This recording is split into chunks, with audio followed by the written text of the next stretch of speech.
The idea of atoms actually was recorded back in like the 5th century BC. A couple of guys you probably haven't heard of, Leucippus and Democritus. You do not need to remember their names.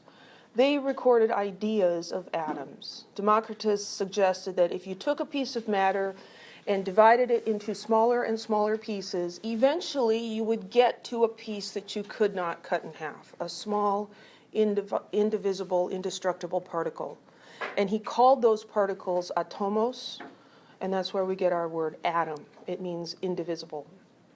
So the idea of atoms was present way back when.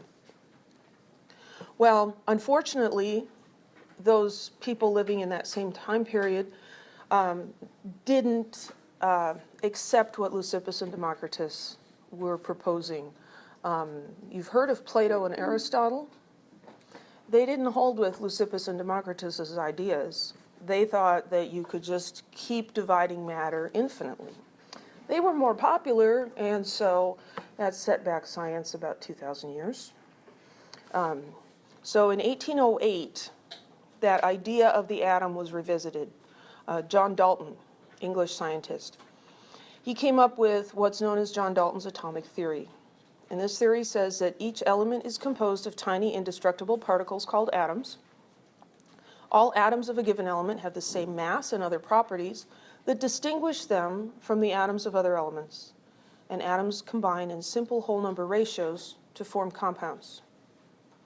Now, there are some details in his original theory that were proven incorrect. When a theory has some issues, we don't necessarily just throw out the whole theory. Sometimes we just modify it. There's evidence for this. I showed you earlier a picture of the kanji characters for atom. Scientists at IBM, using a scanning tunneling microscope, spelled out IBM using xenon atoms. And so we see these funny cone-shaped things.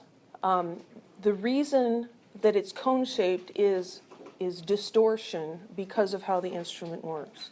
If you're interested in this, I have a couple of really fun videos that I found made by IBM showing how they move the atoms, and they also made a little animated short movie with atoms in it. It's pretty cool.